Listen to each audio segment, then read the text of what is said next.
Hey everyone, Rob from Southgate Media Group here. Before we get started with this podcast, we have a quick message. If this is your first time checking out the show, we love that you found us and we really hope you enjoy it. What we have to say is for the subscribers. If you enjoy our shows, would you please donate to help keep these going?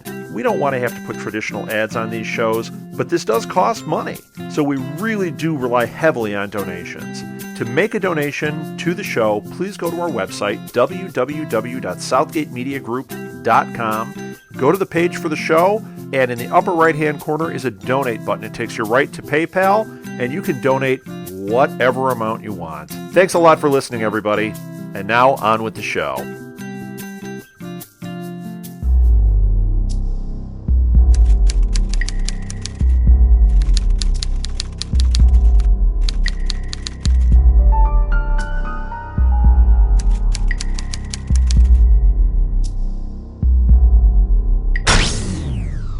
Welcome back, ladies and gentlemen. This is the SMG Blacklist podcast. I'm one of your hosts, number 23 on the list, Jack Wingrosky, and with me is... Number 13, Melissa Maxey. Oh, welcome back. How are you doing over there? I'm doing good. How'd you like the episode? Oh, I thought it was great. I enjoyed it. I really, when I got all was said and done, I thought to myself, man, this is the Lizzie I've been waiting to see for a long time. Since the very beginning. Yeah, I mean, she still had the emotion, but there was a strength behind it this time. And did you feel that at all? I did feel that. I felt that she is totally grounded. She's grounded herself, and she knew what she wanted. She knew how she was going to do it. She didn't care what anybody thought, and she executed perfectly. She did. And speaking of grounded, let's go back and tell everybody this is a recap of the Blacklist number 94, T. Earl King VI. And this is season 2, episode number 14. So we're on the what do you call it? Over the hump day. Over the hump day. So we've come back from the Super Bowl. We've had a couple episodes, and I think this one today of this really kind of I hope sets the tone for the rest of it. Where Liz was great. They had a really good storyline. Some really good quotes from Red. And, great action. And so let's start with the Tom Keene. Yeah, let's start with Tom Keene. Okay, so we got, we see him, talking about his next assignment, and apparently they send him in as some sort of actor. Yeah, he goes undercover. He's like an undercover agent. So apparently, I don't know that he was for real under Berlin. Like, was he undercover for Berlin and now yes, it's for someone else? Yeah, well, whoever he was talking to, that's whatever organization, because he was asking him if he could get back in. He's like, I need to get back in. I want to do some work. I want to do this. And the guy he was talking to was like, well, the girl got to you. The girl messed you up. He's like, I'm not sure if I can trust that you'll be able to do your job. And man, what a reversal. We thought, Tom is it's all about Tom, but I think Tom really fell for Liz. He's calling her, "Hey, how you doing?" Like, oh my gosh, she took his phone call like they were getting back together. I know. It's like, yeah, what are we going to do with the kids for the weekend kind of thing. Yeah. Where's the dog? Maybe I'll take the dog. So, yeah, that was crazy. So he gets an assignment, and his new assignment is a neo-Nazi, and his name is Christoph Mannheim. And he goes out and actually gets real tattoos, the SS in the front of his neck, so for all to see. And he shaves his head. And then puts a Deutschlander for Deutschland, something like that, which I think it's, a German for Germany. That must be one of their popular phrases. And so he goes full on undercover into the neo-Nazi network, and the bar scene was just awesome. Oh my gosh, the bar fight. I like seeing Tom when he's active like that, when he's brawling, when he's picking a fight, when he's yelling in someone's face, and all the girls were screaming on Twitter. They're just like, "Oh my God, Tom's back!" Yeah, this should be a really cool storyline. So he walks into the bar, obviously a neo-Nazi bar somewhere in the depths of Germany. Although, in my experience, I think a lot of those kind of things are almost outside of Germany. Germans don't take to the neo-Nazi thing very well. It's embarrassing to them, and that community kind of really it takes on in other areas. I'm sure that they're there, but in my travels, I have seen more skinheads outside of Germany than I ever did. There's probably more skinheads in my state than there is in Germany. Yeah. Actually, I remember traveling there with the army band, and that we had tougher security protocols just because Coeur d'Alene. Yeah, Coeur d'Alene. Going through there. So, yep. Let's see. I liked how he asked him, "So, how's your German?" And then we go from there to Jekyll Island.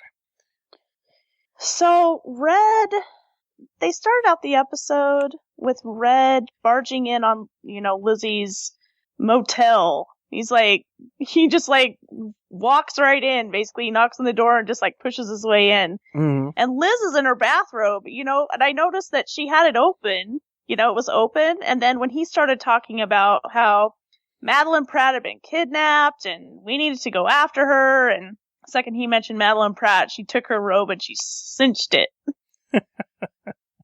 Everybody was talking about it on Twitter. So why do you think she did that? Well, see, I don't want Red to be your father. There's this big debate. There's still the big debate about who's Red to Liz. Is she his daughter? Is she not? There's lots of reasons why. The other reason why I think that she closed her robe was a protection. It was basically because she's still mad at him about what happened, and she's really kind of standoffish. And she, closing her robe is like a shutdown. It's like shutting him down. Yeah, that's true. But if it was a romantic interest at this point, he just seems like, I don't know, either the father or, maybe drunk uncle or something. Maybe. If you've seen SNL, maybe he's not drunk uncle, but he would be that father figure. And if it wasn't that, at this point, it would seem really weird. Yeah, there's still, like I said, there's still a lot of debate about who he is to her. And so with her being so cold at the beginning, what really shocks me is what happens next. Because she decides, they need to find out about, what's going on, who kidnapped her. Harold is the one that gets the name. Right.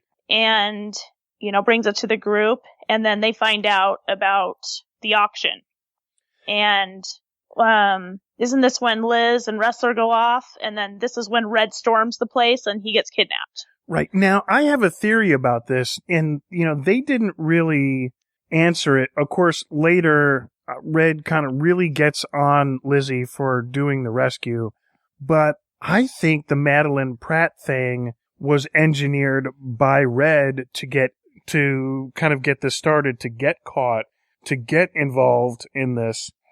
And that is very high possibility, because even though Madeline Pratt is pretty pissed off at Red for what happened in her episode, I can see him totally engineering the whole thing with her getting kidnapped and him coming in and then him getting kidnapped. I mean, I can see that happening because, he always has a goal. He's always trying to get something. Right. And I think Madeline would have had more of the wherewithal for that kind of operation.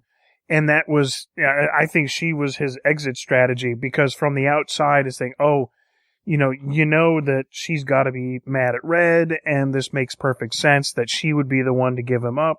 And of course, the way Red operates, there's going to be something in it for her. But Liz comes in and really kind of does save the day. It gets a little messed up.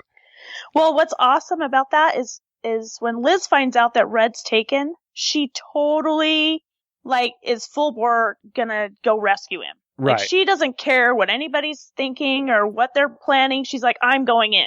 She's like, I'm the only one that can do it. And Harold is sees her determination. He's like, okay, but the second one thing goes wrong, he's like, we're gonna pull you out.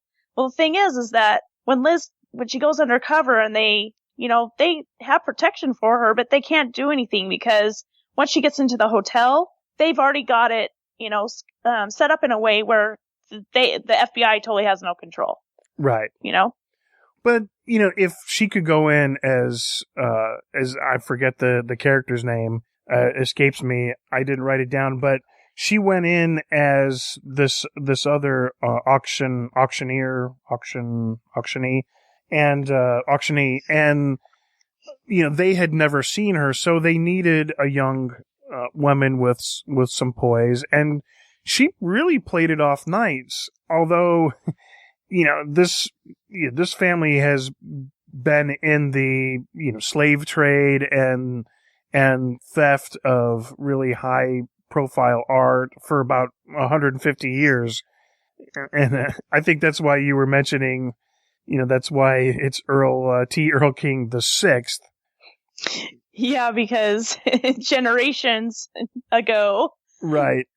And he's put his sons through hell. They have this contest going where whoever wins, the other person has to do a Russian roulette thing where they have to with a gun. They have to point a gun at themselves and pull the trigger.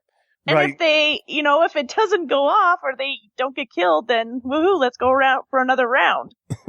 Yeah, until there's only one left, and that king carries on the family tradition. Tradition. So, it, obviously the big flaw is you've got brother against brother, and so that gives Red the opportunity to start working on one of the brothers. And, without Lizzie, would he have gotten the $18 million bid? So whoever, the African that wound up bidding on Red had to bid up to $18 million, thus ensuring that the brother that had kidnapped Red was actually going to be the winner. And he was the one that Red burned all of his money. Right. From the episode where they're with Cabana. Well, where were they? Was that where Red was in a Jeep and they took him? There were a bunch of kids. Was that the Congo? Yeah. Yeah, I think that was the Congo. And yeah, I almost thought was a setup when he sat Red down to shoot him in the back of the head. I thought he was going to say, "All right, man. Well, you better promise to make what you did to me right." Blah blah blah. And as Red is about to die, what does he say? Liz. And I thought, Liz, she pops off around and kills the Congolese guy, and it made it seem like he was, it's Liz, but no, he called out her name as at his last thought before he died. Yeah. So, that whole scene where she gets caught, they break her, they find out who she is. Right. And she realizes that her cover's blown, so she goes and hightails it out of there and ends up in the room where Red's locked up and everybody's locked up, and she sees that kid that she had seen before when she was checking out the Van Gogh. Mm-hmm. And so she's trying to get Red out, and she's like, I need the combination. And he's like, you need to get out of here. He's like, you need to grab that kid and you need to run. And he's scared for her. He's like, she's going to get killed, and all he can think about is her. He can't even think about himself. So she takes off with the kid and gets the kid to run out of there, and she goes back. She goes back for him. And you can't tell me that kid, who is a descendant of one of the biggest crime families, that's not going to come back as a favor for Liz at some point. We hope so. I thought the same thing. I thought that exact same thing. Oh, it's gotta be. Yeah. So Red, in his last moments... Oh, who, by the way, was lot number 11. I thought that was kind of funny. So...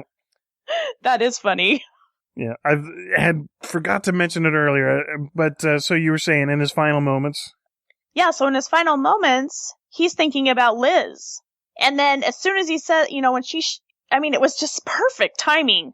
I got chills watching it because he says her name, and right as we think he's going to die, the shot happens, and he turns, and he is completely shocked out of his mind. He thought for sure that he was a goner. And, so at the, when they're outside, and she's all relieved and happy and everybody's safe, and she gets in the car with Red, and he's like, don't ever do that again. And he's scolding her like she's a 2-year-old child. Right. Do not put your finger in the light socket. Right. Except for the fact that this is the first time where I think, yeah, it got dangerous. It got messy. She got found out, but she was really the competent one. He did get kidnapped, and but he really has been protective of Lizzie and doesn't want to see her in these kind of things. But Red has put her in these positions time and time again. So what's different? What's different this time? Because you're right, he has done this before, but all of a sudden he's emotional about it. I think he's always been emotional about Lizzie. I think the big change is Lizzie finally says, I did this because I care for you. And, then the tears came, but they weren't tears of, oh my God, I'm emotionally weak. They're tears of, I'm letting you know, I will go and, I will save your life and I will do these things because I care about you. And, even if at this point there is no familial relationship, it feels like it. It feels like it. So yeah, because he didn't say very much in the car. She was telling him, I saved your life and you should at least thank me for it. And she made him say it, and he told her thank you, and she's like, I care about you and you're just gonna have to deal with it. Yeah. Well, thank you, and still don't do that again. Yeah, and then after she did that, and that's when she started crying, because she's like, he wouldn't tell her how he really felt, Yeah, he was too, she's like, hasn't anybody ever done anything for you before? Are you that closed off that you can't show any emotion for anything? That's true. Oh, and after getting Amar wrong so many times last episode, he wasn't, where did I say the guy was from? The Congo. He was from, Cameroon. The African, or Cameroonian. Well, now he's dead. Yeah. Yeah, because, Liz saved the day, but I guess the point was, I just wanted to say that he was from Cameroon, not the Congo. Get my facts straight. So, I like some of the, let's see, the quotes is, I don't need your lousy tux back. I want my clothes. And when the guy's measuring him for a suit and he's like, that's the nickel tour. Right. I believe in being thorough, but now you're just taking the nickel tour. That guy was measuring him for things that should never have been measured. I love the shaving scene. It really was very much my favorite. And it was very good. It was very smooth. But the whole thing where the tailor wouldn't talk to him, and Red said something, you're making a tedious act even more so. Yeah, by not saying anything. And I guess if you're part of that culture and the family will kill you if you get too involved, or that you don't, it's best not to get any involvement. But well, they probably cut his tongue out, so he probably couldn't even speak. I don't think that family's kind of that much, but almost to the point of they'd probably be more of the type that would threaten their family. The other part I liked was when they were doing the bidding, and Liz starts bidding and she's not supposed to, but then Red starts bidding on himself. And he's like making fun of him. He's like, come on, 20 million. You can take my money. So the next thing is Harry Lennox as the director of the task force, Agent Cooper. He is approached by, I guess, who is now the Attorney General, his friend who got him into the medical plan. So it's going to save his life, and whatever cancer this trial is going to get Cooper through this. But now there's a price, because a friend of the Attorney General is a CEO from I think a company called MedTech, and he says, hey, the Justice Department is about to arrest him, but I want him to have a chance to take care of his kids, maybe set up a trust fund. So you have to tell him what's going on. And he's like, I can't do that. That's against the law. And he's, well, you did enjoy getting into that, that last slot. You owe me. So, yeah. So then later he finds out more information about how they're looking for him. Right. Yeah. And so he didn't set up the MedTech CEO didn't set up, a little back door for his family. He took his whole family and all his money and left. Yeah. He disappeared. So now Justice Department is, I almost said Justice League, little 70s cartoon reference. But the Justice Department is out there, and they're going to be investigating this, much like, somebody's going to figure out Wrestler is doing drugs and that Lizzie is, part of a conspiracy for murder charge. So my gosh, that's going to be... I thought that was that's for next episode. Yeah, right. Actually, yeah, that's the follow-up to next week as things go. But yeah, so that means in the wings, this thing with Cooper is either there's going to be more blackmail or arm twisting, or there's going to be an investigation. I want to know when they're going to bring Samara back into the action scene, because the last time we saw her do anything, she killed that one guy. So I don't know if she's like cooling her heels, or they haven't. We talked about that, and I just can't see where anybody would have said, at the beginning of the episode, they told her to throw that guy off the building. And if he was another terrorist, I don't think Mossad would have had a big problem with it. It's not like, I don't think they're really concerned in the Mossad is a target with how they're killed, as long as they're killed. Right. And yeah, I don't know. It would be interesting to see, because somebody did kind of make reference to it. Red kind of made reference to that when he met Lizzie and her at that little shop. Yes. So that's kind of in the background, but is it usable? I don't know. Maybe, but I think that they have a couple of big storylines going on right now. They've kind of put a few of the actors on the back burner. Like Wrestlers is kind of still on a slow burn, waiting for something spectacular to happen with his addiction. Right. And him and Liz, they're, not as close, it doesn't seem, as they used to be. I mean, except that he knows everything because she's told him. Right. She confided, at least she's confiding in him. So at least they're partners that way. Yeah, and I think I think in the next episode or two, that's all gonna come to a head. I think they're gonna tie that loose end up.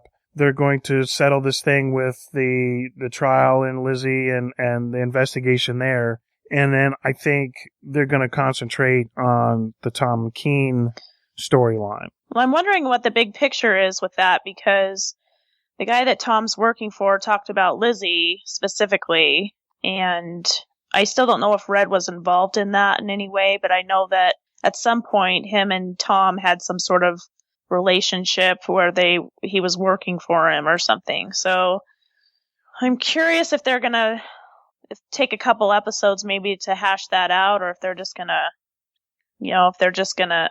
do it in one episode. Right. Well, there's two ways to go. There's the way where Red figured out what Tom's game was and paid him off to take a hike, or he actually was working for Red, and then Red got kind of, he got kind of mad at Tom for what had happened.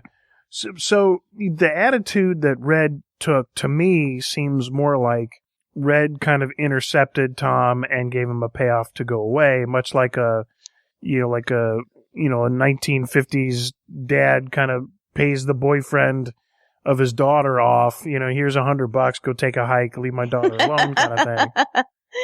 Yeah, well, that's gonna come.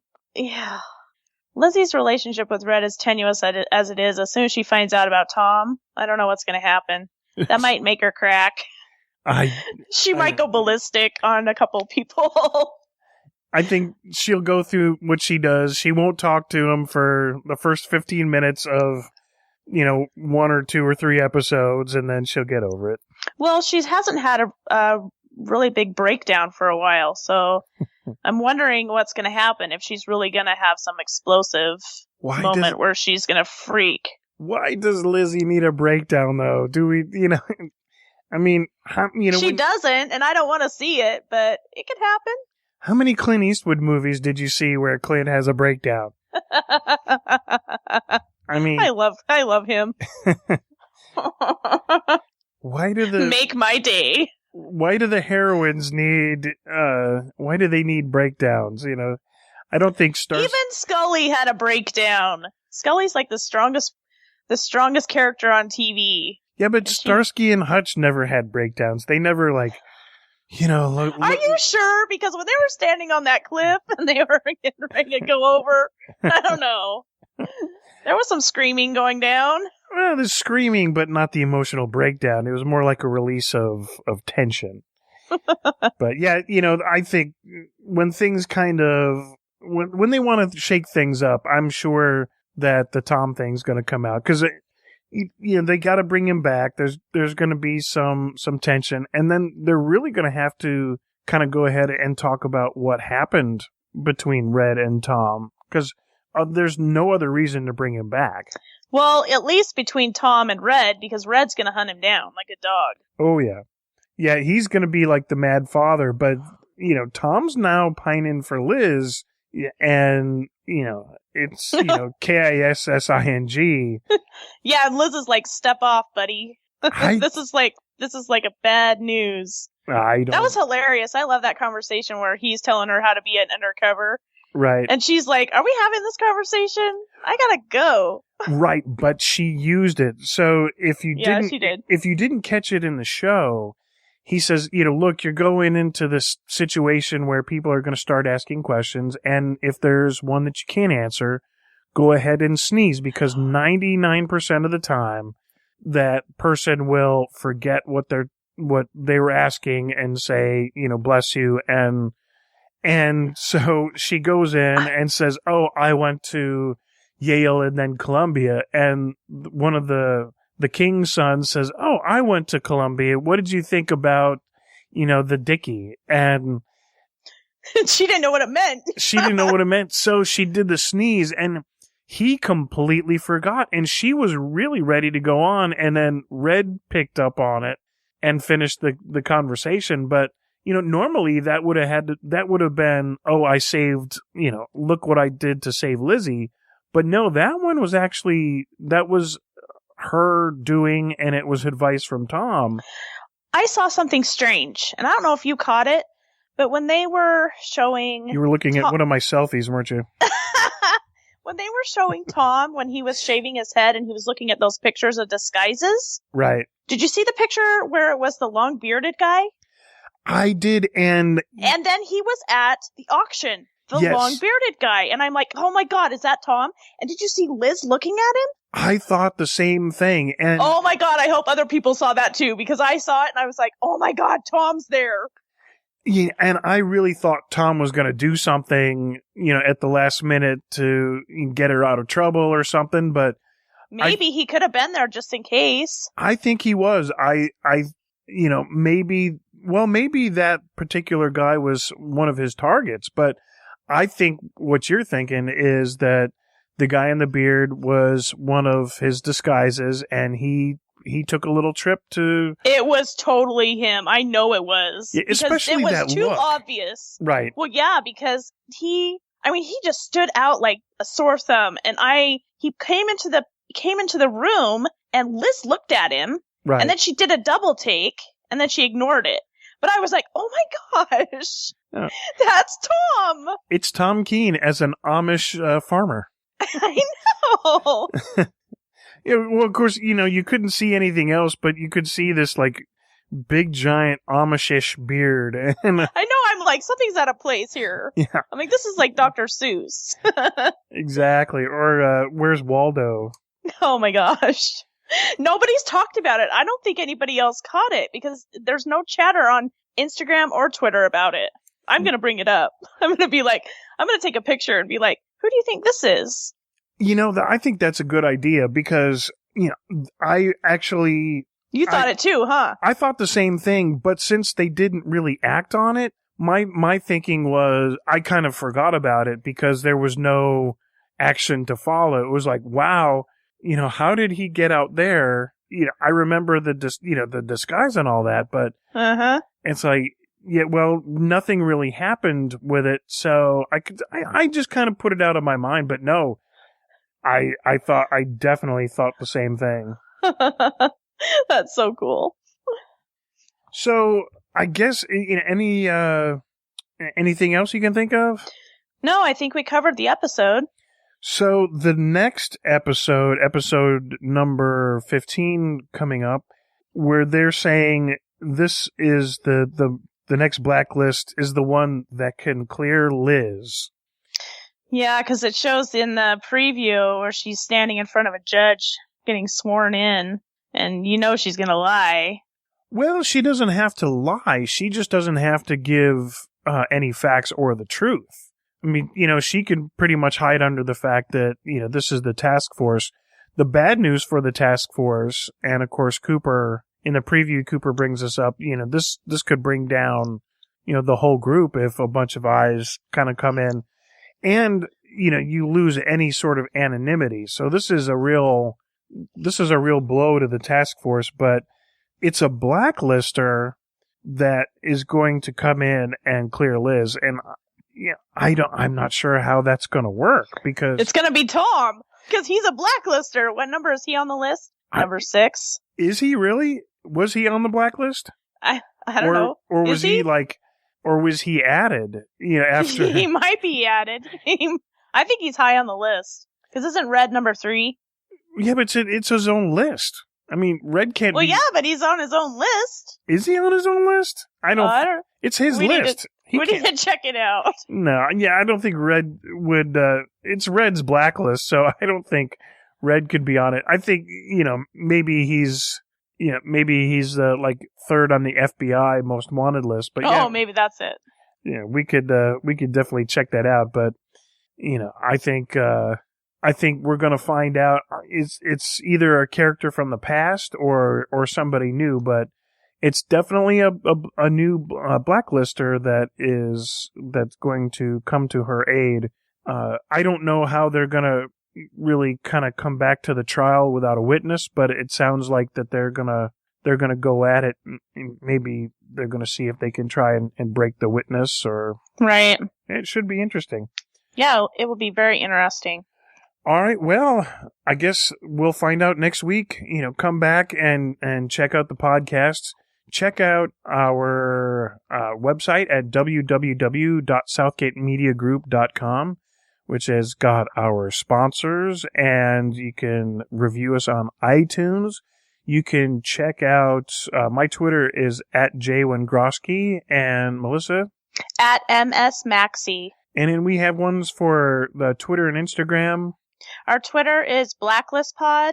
And our Instagram is The Blacklist Pod. And please come on and talk with us. We're having a good time on Instagram talking about all the things that's happening with Red and Liz and Wrestler and everyone. Hisham Tawfiq is actually on Instagram, and he's really fun to talk to. Oh, that is fun. And if you like what we've been doing here, Melissa and I have started the Harry Bosch podcast, also with the Southgate Media Group. And that is a Amazon Prime Video series that's of the Michael Connelly books. Amazon original on Amazon Prime, and we're having a really good time watching the episodes. 10 episodes. They all came out at once on February 13th, and we're doing them once a week. Yep, so we're reviewing it, but you can binge watch, or you can watch one at a time, which is what I'm doing. And I think that's about it. Until next time. See you then.